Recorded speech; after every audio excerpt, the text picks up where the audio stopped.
Welcome to Stuff You Should Know, a production of iHeartRadio.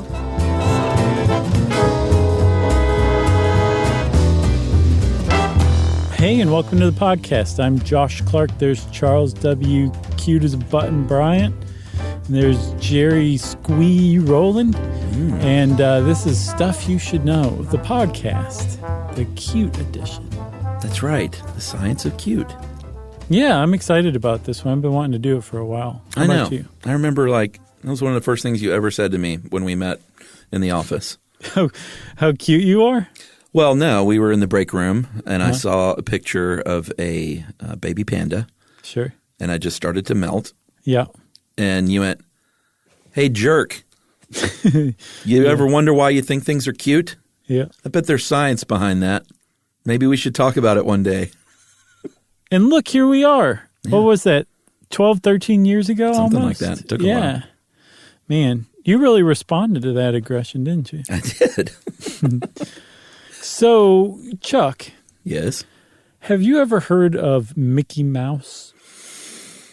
Oh, I know several mice, but I've never heard of Mickey Mouse. You've only heard of Monald Muck? Yes. And Ricky Rouse? Mm-hmm.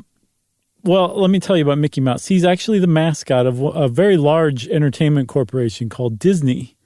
Don't know. They own Walt Disney World, Walt Disneyland. I think ABC owns them. They're affiliated with ESPN. They're very, very big. But they have this mascot. It's a mouse, and his name's Mickey. That's weird. He's kind of big, especially abroad. Okay.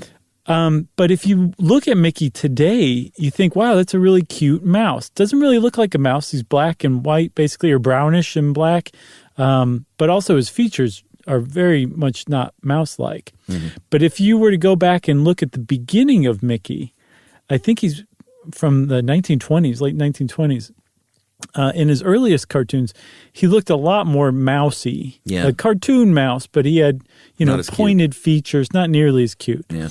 But then if you fast forward about 10 years later, by the time 1938 rolls around, he's in something called The Brave Tailor. That was one of his shorts, where I think he defeats a giant or something like that. He looks full-blown Mickey Mouse, but he looks way cuter. And they had done a few things to him. They had made his eyes bigger. They'd made his features rounder, less pointed. He had big gloves and big shoes. Now he's kind of plump and oversized features. Mm-hmm. And he had gotten cute. And the scientist Stephen Jay Gould, who really deserves his own episode like Carl Sagan does, just a really interesting dude, he said that Disney and his animators had stumbled upon something that the zoologist and ethologist Conrad Lawrence termed Kinkin schema. I think I got that right? Yeah, Kinkin schema. Very nice. But schema. Years before Conrad Lawrence ever did, that they had just kind of naturally figured out this can be way more appealing if we exaggerate these particular features. And it turns out what they had done is make him literally cuter by the very scientific definition of cuteness. Yeah, so Lorenz was an Austrian scientist, and in the 40s came up with this. And this made me feel quite good about myself, actually, looking over this list about physical qualities that and it's not just a person, can be an animal, as we'll see. A lot of this is animal-based. Right. But these things, these traits that would evoke a positive response, a very strong positive response, and they are large head. Mm-hmm. That's me. High protruding forehead. I've always said you have a 5 head, if anything. It's average. Large eyes, sort of average. Chubby cheeks, bingo. Oh, you should make the cheeks make a sonic appearance. Very nice. It's been years. Still as moist as ever. Sorry, everyone. Chubby cheeks, small nose. I have an average nose. Mm-hmm. Small mouth and chin. I'd say average. Okay. Short, thick extremities. I actually have sort of skinny legs. I'll carry my weight between my chin and my belt. Okay. Plump body shape. Bingo. Right. So I am scientifically half cute. You are very cute. I mean, that's not even up for debate, really. I used to get called cute by the ladies. Not handsome, but cute. There's Apparently, a difference. I saw that Paul McCartney hated being known as the cute Beatle, probably for the same, the same differences that you just mentioned. Probably. But the like what you just said, this list you rattled off, that is Lorenz's Kinkin schema, or baby schema, or babiness, which is basically like if you put all these things together, you have what amounts to what we humans consider cute. And you can extrapolate, like you were saying, not just onto babies, but onto other animals and even onto like cartoon characters. Kind of like all animals, really. Yeah. You either have these things and you're regarded as cute, or you don't and you're not. Exactly. Yeah, that's a really good point, that you can not only have this, you can also lack it. And that modulates our response to whatever that thing is. Yeah, and it's also important to point out that these are guidelines, scientific sort of guidelines and truisms, but not across the board. Like some people, beauty is in the eye of the beholder and cuteness is. Sure. So some people might look at a baby, I don't know, just some sort of weird reptilian thing that has none of these traits and think it's super cute as well. Right. Yeah. It is kind of subjective. But there does seem to be, if not universal, a widely tapped into sense of what's cute and what's not. You know what I mean? Yeah. So let me rephrase that. The person that thinks the baby lizard that has none of these traits is cute, they probably also think the panda is cute. Right. You know what I'm saying? Right. Yeah. They're probably not disgusted or just totally turned off by the panda. Look at that dirty, ugly baby kitten. Yeah. Ugh.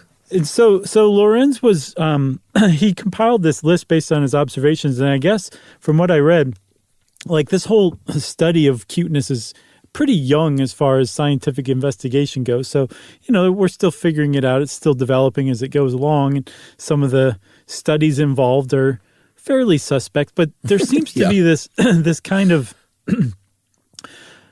general acceptance of Lorenz's Kinkin schema, which is that it's so obviously correct that from what I read, some people just haven't even investigated, which is good and bad. Lorenz was a behaviorist, and we met him first in our animal imprinting episode, which was a really good one. That's right. But he studied that.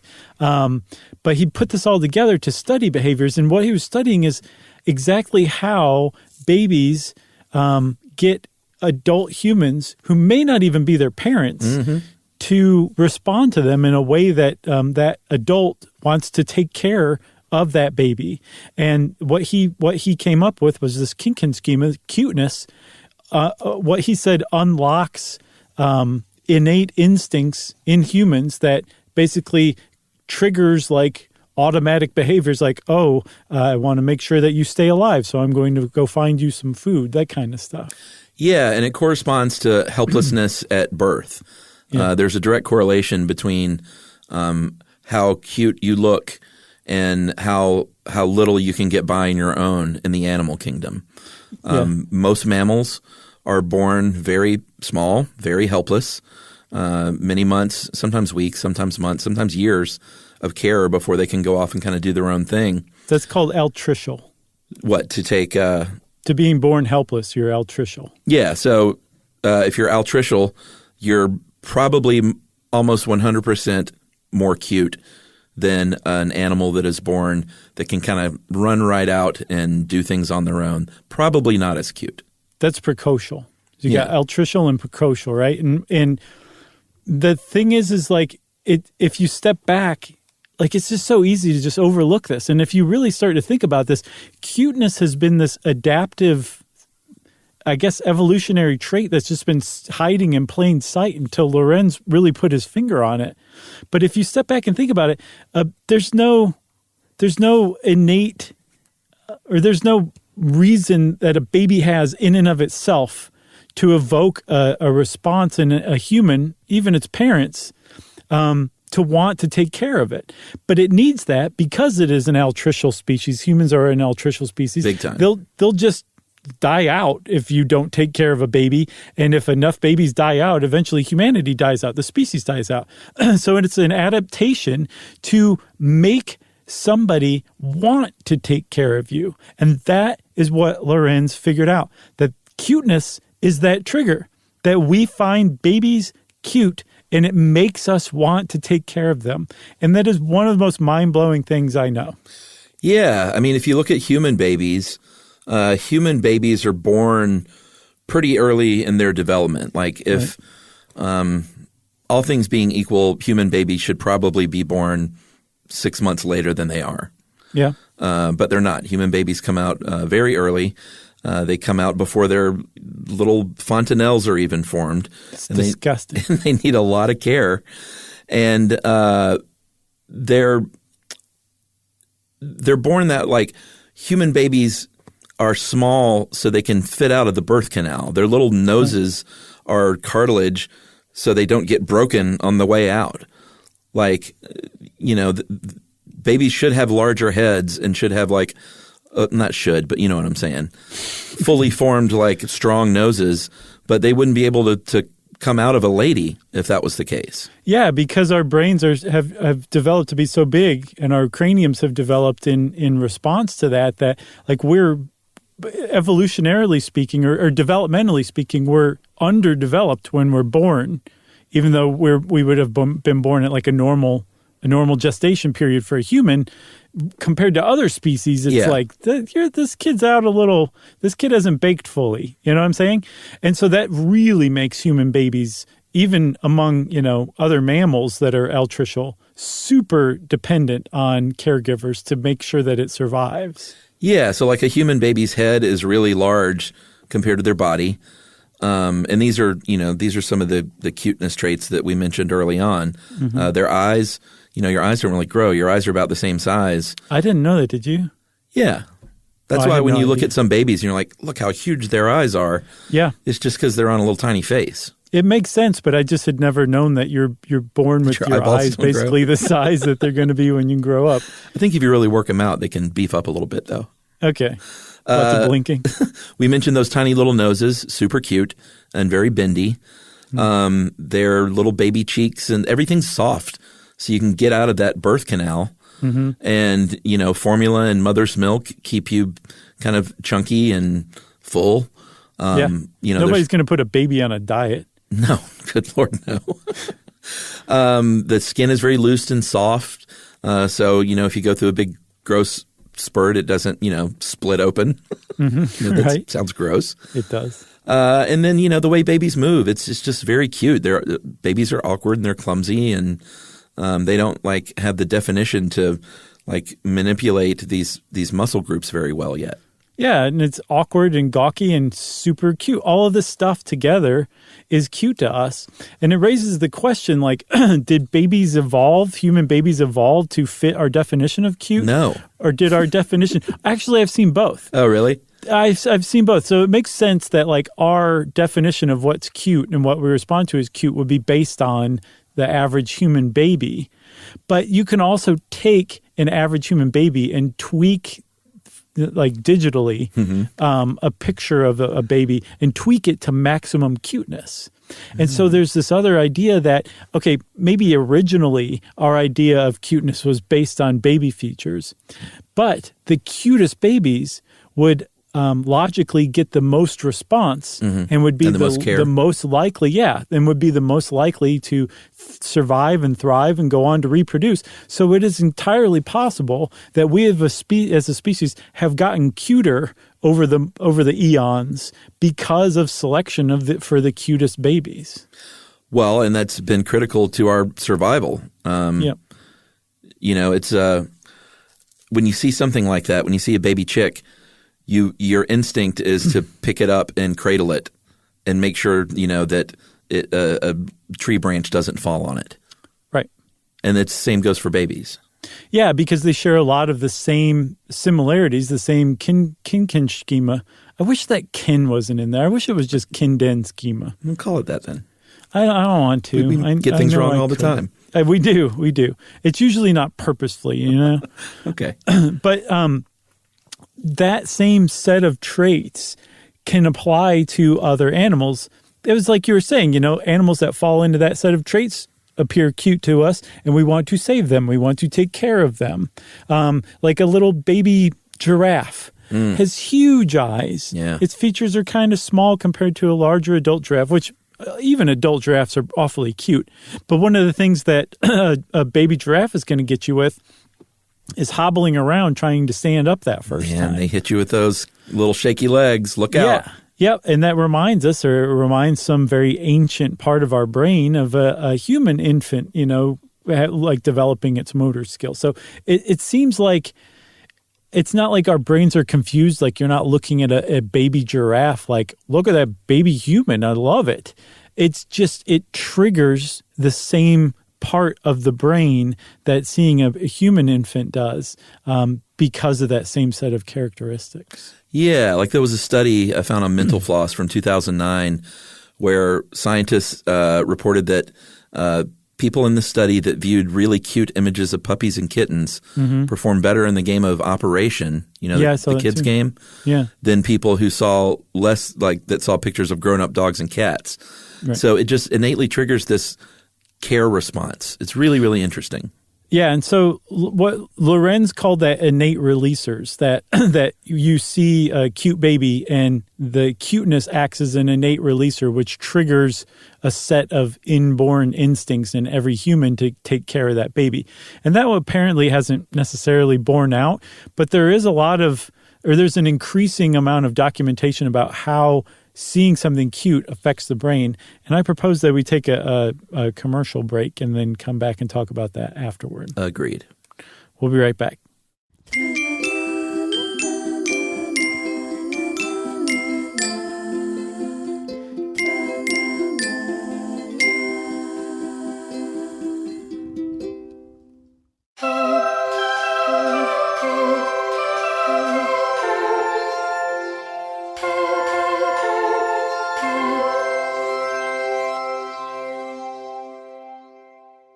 I think I said commercial break. Sure. Jeez. 9 out of 10 dentists surveyed. It's like an after-school special all of a sudden. So I think before we dive into what you're talking about, I do want to mention the wolf puppy thing. Mm-hmm. I thought it was pretty interesting is that there is an example of a co-evolved trait with the human brain that triggers that cuteness response. When you look at wolves, wild wolves, apparently, and these were pre-dogs basically, right? They don't have this muscle called the here we go with some Latin, I guess, levator anguli oculi medialis. You just made a demon appear. I did. Oh my God. This muscle they don't have in their eyebrows, and apparently that is the muscle that can make what we think of as puppy dog eyes. Dogs that came later did evolve that muscle and then were bred for it because it made people melt inside. Yeah. So that's why wolves, which is interesting, like wolves have that sort of scowl and they can't help it. But then I looked at wolf puppy pictures and it's pretty cute. But maybe it's not in the eyes. I don't know. Yeah, I don't know what it is either. But I think that raises a really good question. That also, Chuck, kind of points out like this research is still very young and there's contradictory information coming in, and a lot of it is just based on intuition and that kind of thing. But there are, like you said, there are people walking around who think like that baby lizard is super cute. Yes. You know what I'm saying? Like it's not entirely universal. And maybe those wolf puppies have some other traits that have nothing to do with the eyes that are hijacking your brain. The point that stands out to me is that caregiving instinct that Lorenz pointed out, or whatever weird brain pathway we have that's triggered by seeing something cute, is that it extends beyond humans. And I think that kind of that makes humanity as a species like that much greater, in my opinion. That sure. Like that caregiving impulse can extend beyond humans. And that explains pets right there. Like, I don't think we would have pets if that wasn't true. Yeah. We'd have like guard dogs or something still, but, not a pet. There would be German Shepherds. There'd be nothing but. And they'd all be mean as snakes. And we'd probably have snakes too that rode the German Shepherds. Yeah. But they still wouldn't be pets. Yeah, baby snake's not so cute. There's also that weird thing where something is so ugly it's cute as a young thing. Okay, so that's a Japanese term. We'll talk about kawaii later, but there's something called kimo kawaii, which is called gross cute. Oh, interesting. Yeah, they've got it. There's something. They're like the Germans' but further east. They have like a name and a term and idea for everything, you know? All right, we'll put a pin in that because we did promise the science of cute. So we're going to have to look at the brain and actually what's going on there. Yeah. And they've done that, of course. They've put people in the Wonder Machine, and they have shown people pictures of baby faces to see what lights up. And when that happens, you get a really strong immediate response in what's called the orbitofrontal cortex, which is where we regulate our emotions and our pleasure. And it's a really, really fast response, 1/7 of a second. Mm-hmm. It doesn't take long. When you see that baby or that puppy or whatever, it doesn't take you long to immediately think, I need to care for that thing and hold that thing. Yeah, because so that orbitofrontal cortex, it apparently has something to do with the reward system. So your attention is captured very quickly, and you get a little burst of pleasure from seeing that cute baby. And then there's another thing too that came out of that 2009 study using Operation, that all of a sudden your attention is very much focused, and you can complete tasks much better, or at least remarkably better than you could without seeing something cute. So it really does suggest we have this inborn pathway to respond to something cute in a pleasurable way with warm feelings that trigger a greater, more focused ability to do something like, for example, care for or feed a baby or that kind of thing. That seems to be borne out. Like Lorenz's innate releaser seems to be being discovered by neurology right now. Which is interesting, though, because caring for a baby is not, in my experience, something you need that kind of focus for. It's not like putting together a little model house with tiny pieces of furniture.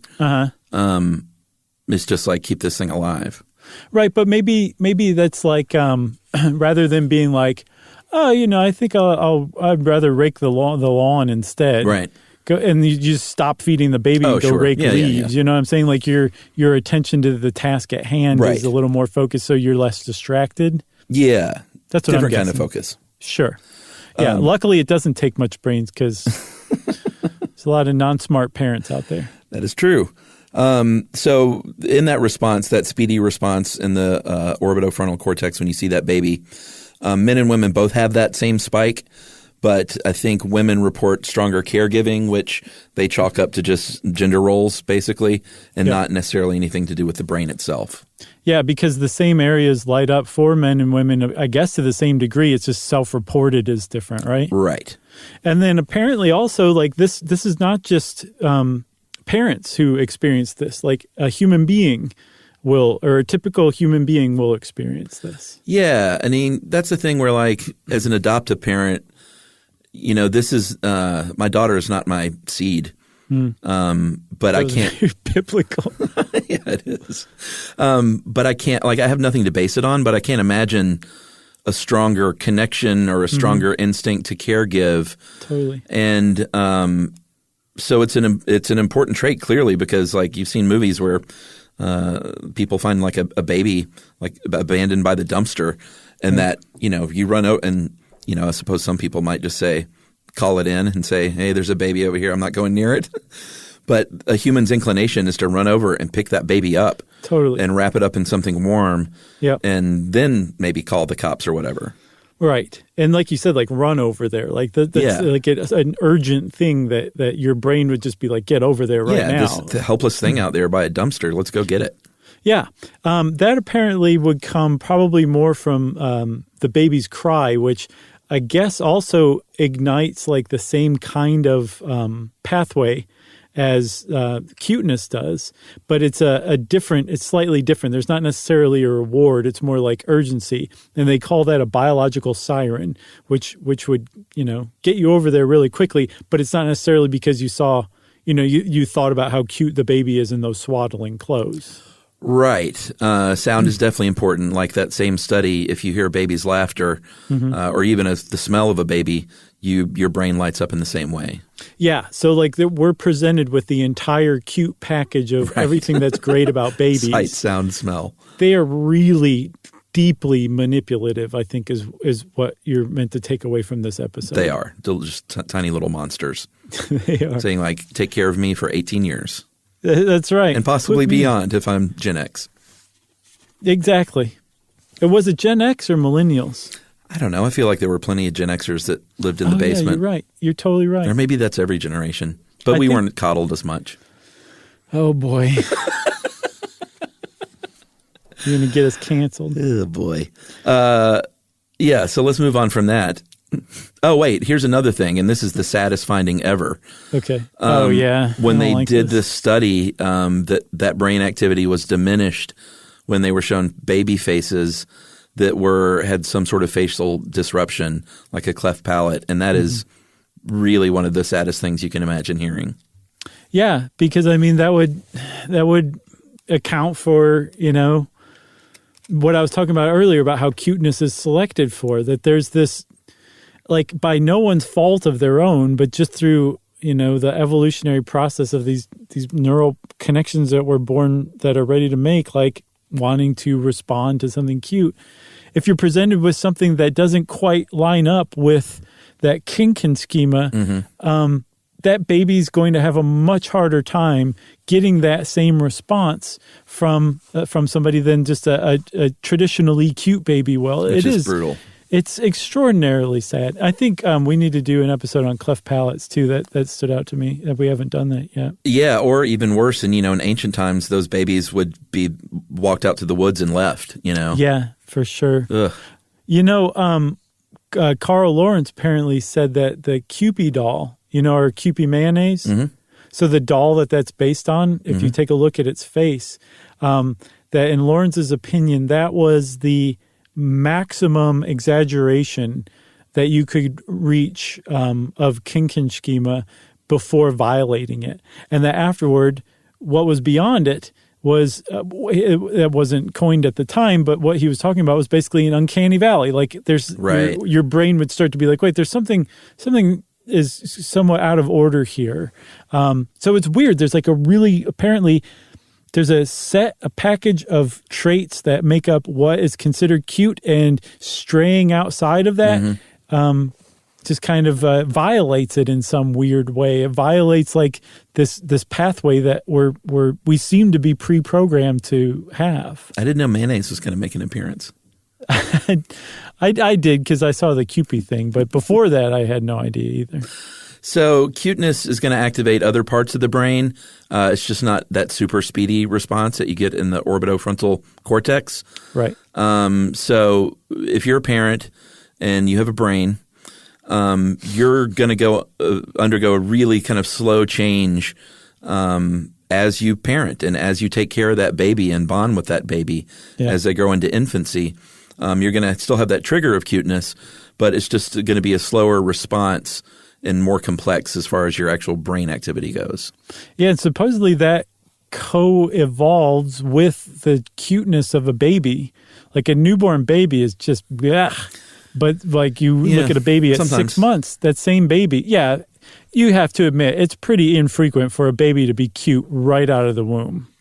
Yeah, I mean, generally they're little alien lizard type creatures. Sure, but wait 6 months and that same baby is going to look awfully cute. Yeah, usually. So, and within that 6 months, you're going to have developed more sophisticated responses, caretaking responses to that baby's cuteness. It's pretty interesting that like they both start to gel around the same time. The babies start to hit peak cuteness, and the caregiving stuff becomes more and more sophisticated. It goes from I need to keep this baby alive to what college is this baby? I'm going to get this baby through college kind of stuff. You start thinking about that. Right, and that sort of brings back what we talked about earlier as like that empathetic, compassionate response when it's not even your child. Yes. It's very important. Or when it's not even from the same species. Right. And like you were saying, people tend to rate the species that are most altricial as the cutest because they need the most help. So that pathway can be hijacked by humans, human babies, and other species as well, and by people who are trying to sell you stuff, as we'll see. That's very true. Should we take another break? Yes, Jinx. Look at that. All right, we're going to take a break and talk about cute aggression, something that we're pretty familiar with, right after this.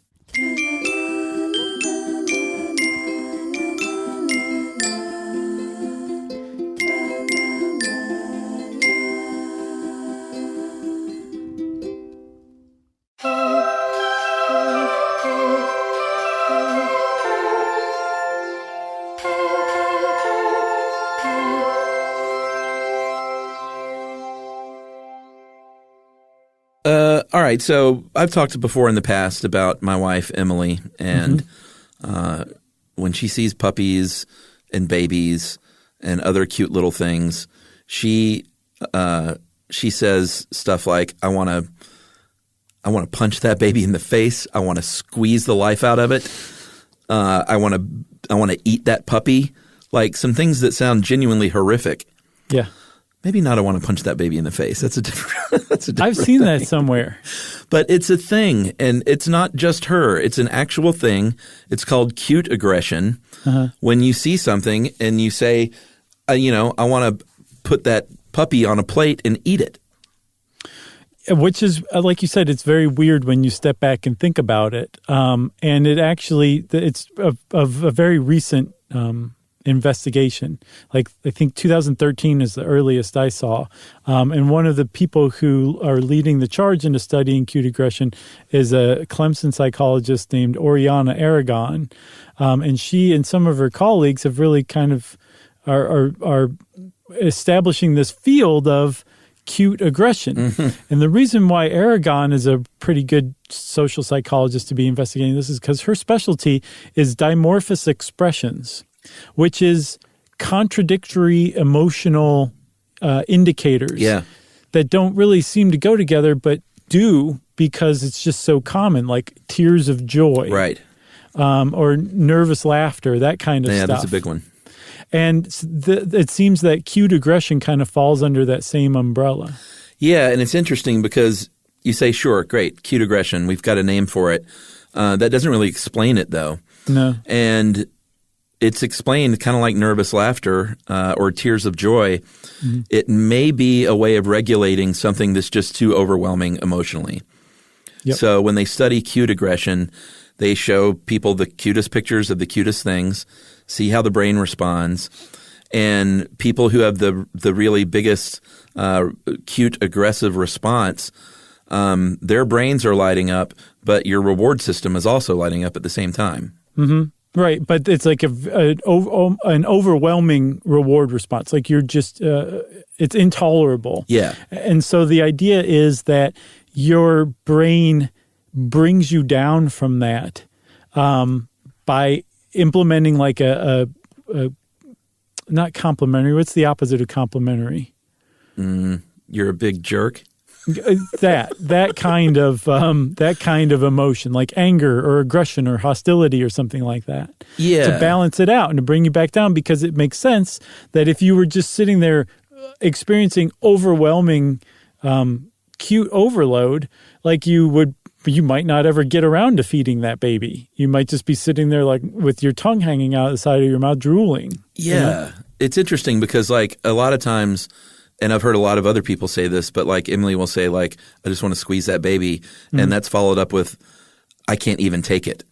Right. Like I just can't even take it with this cuteness. Like right. That's literally true. Like your brain can't even take it.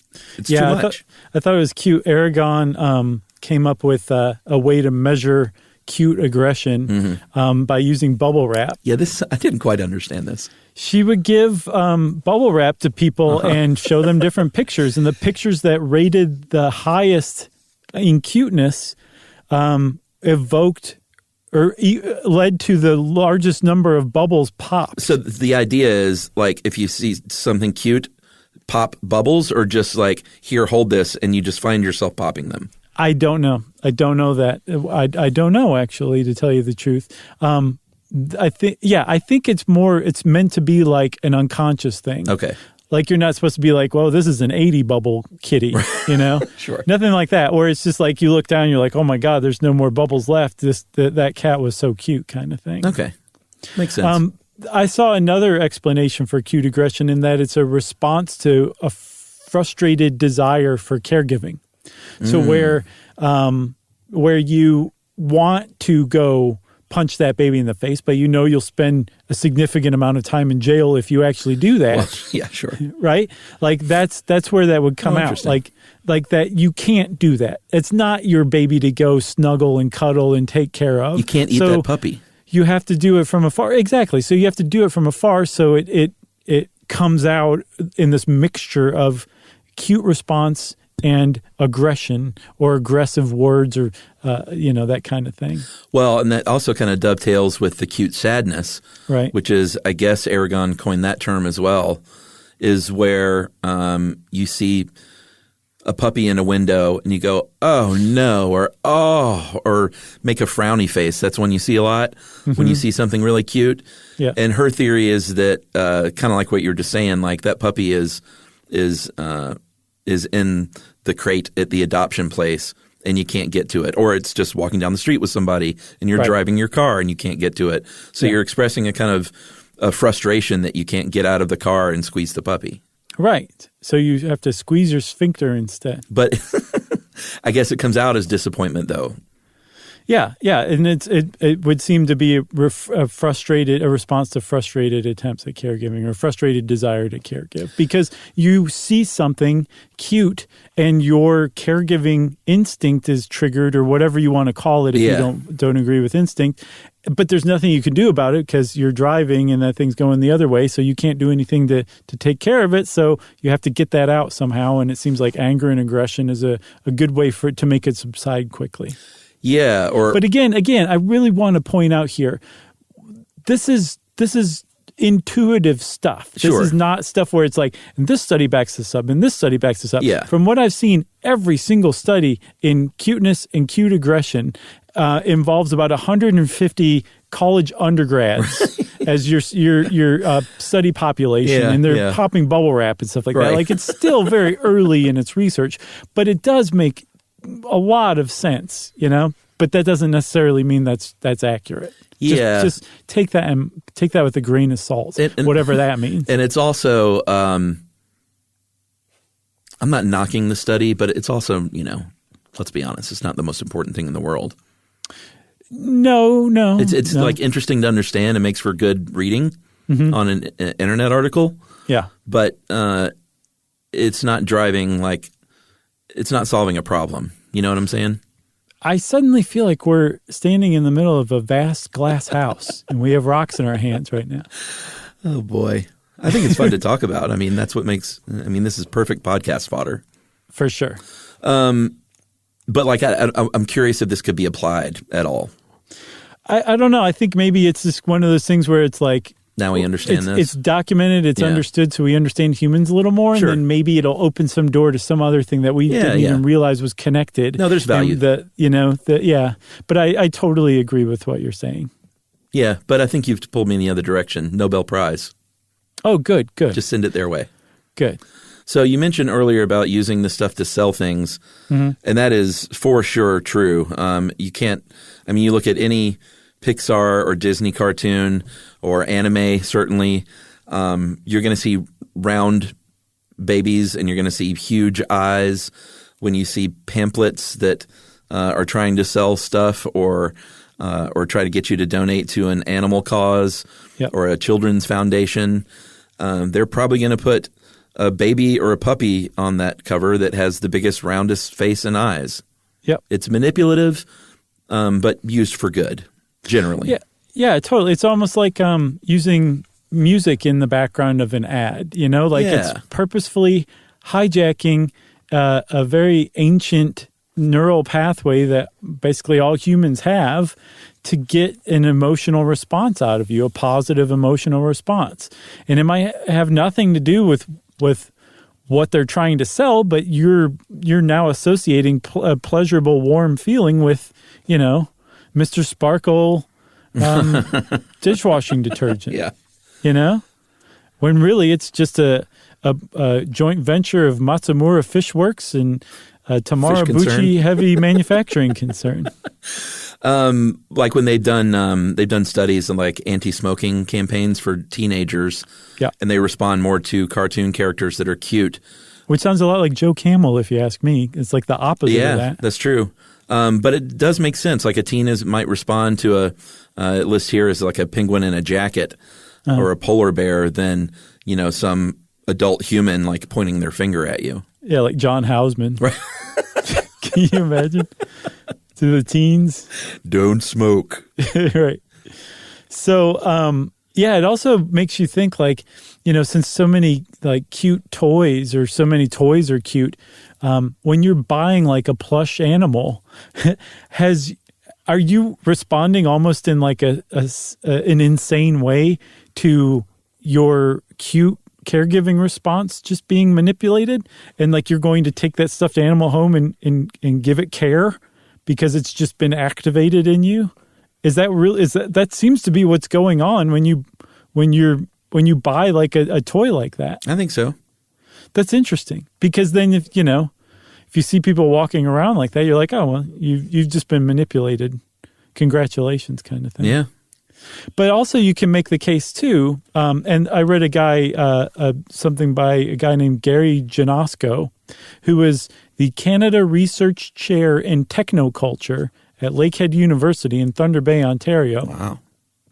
And he argues that that same thing, that the commodification of cute, say like by Disney, he also argues that National Geographic magazine was big into getting people involved in caring about animals and nature. They really use cuteness, especially in like the 50s and 60s, I guess, that it forms our understanding of things in a very specific way, which is this thing is cute. It's like a toy to me. I want to pick it up and carry it around and love it and hug on it.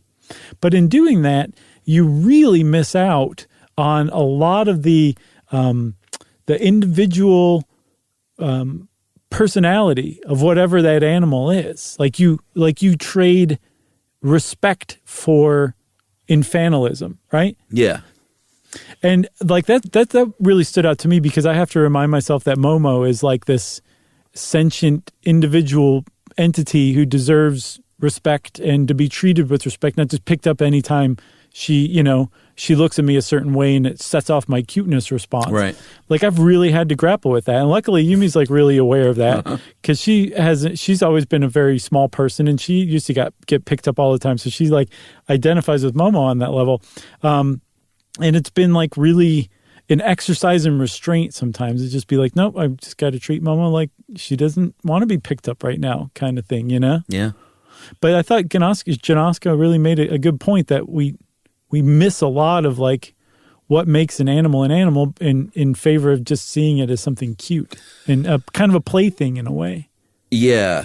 And if like there is no clear reminder that, I've always had dogs and multiple dogs and love dogs. But when you see a dog like, go after a squirrel and catch it and eat it or something, these are the reminders that like these are animals. Right. Like the same cute dog will also, eat poop out of its butt if it could. Right. Or eat your face if you died on the couch and it was locked in the house with you. In a second. Sure. So we probably shouldn't finish until we talk about kawaii culture. Yeah, this is the Japanese culture that is, this says it best, maybe the greatest pop culture expression of cute. You think Pikachu, think like pop singers dressed as little sort of pigtailed schoolgirls. It's a very, very big trend in Japan. It's huge. Like everybody has a cute mascot. Hello Kitties everywhere. It's just enormous. And apparently it kind of like grew and evolved and morphed over time, starting with this student protest movement in the 60s where like the Japanese kids like just decided they didn't want to go to class anymore. They sat around and read manga, comic books instead, and kind of regressed back to childhood. And then that kind of developed in the 70s into a trend for cutesy, bubbly handwriting. That led to Hello Kitty. And then weirdly, it also made an appearance as, Buriko women, which is very childlike women who adopted this kind of demeanor to, number one, cut off any sense of threat that they presented when they entered the workforce, but also to kind of keep unwanted advances from their male colleagues at Bay 2. They entered the workforce as if they were young kids, little girls, giggly and all that kind of stuff. And this was like a persona that they adopted that eventually became this trend, this cuteness trend that's like everywhere in Japan. I never thought about the bubble letters. That's so interesting. Yeah. Because I've always sort of wondered, like, why elementary school girls, it seems like, would write in those big, juicy, round letters. Yeah. It makes sense. It does. But that was apparently where kawaii culture came from originally. It was a handwriting thing. Interesting. Yeah. I was curious here at the end. I was like, has science proven what the cutest animals are? Oh, yeah. And I did find something from Listverse and Jonathan Cantor, the top 10 cutest animals in the world, according to science. Mm-hmm. But I see nothing in the article about how science proved this. Literally nothing. But I figured I'd read it just for funsies. All right. Number 10 is most baby mammals. Okay. Number 9 is the slow loris. You ever see those things? No. You should look at some of these. In fact, I'm going to go ahead and text you number 1. Okay, please. Right now, because and I guess I'll just send it to you and Jerry since she's on our most recent thread. Okay. She'll be like, what the heck is this? All right, coming your way. So number 8 is the meerkat, which I think meerkats look a little sinister personally. Yeah, I could see that because of they got the bandit masks on. Yeah. Number 7 is the koala. Oh my. Yeah. Did you just That's get that picture? That's what this loris looks like. No, that's not a loris that I sent you. Or are you looking at a loris? What is this? What I sent you? Yeah. We'll just put a pin in it. It's number 1. Okay, yeah, I can see that. Number 6 is the flapjack and Dumbo octopode. Oh, okay. Piglets, number 5. Uh-huh. Natch. The fennec fox, number 4. That's the fox with those huge ears. Okay, yeah. That make those great sounds. Sure. The red panda is number 3. The panda bear, the white panda, black and white panda, is nowhere on this list. Weird. This guy's way off. Yeah. This must have been a list from Jimmy Science, his roommate. According to Jimmy Science. Yeah. I think you mean James B. Science. Okay. There you go. Number 2 is sea otters. And then number 1, I don't know how I've lived my whole life without knowing that this thing existed. But the quokka, Quokka, oh my God. from Australia.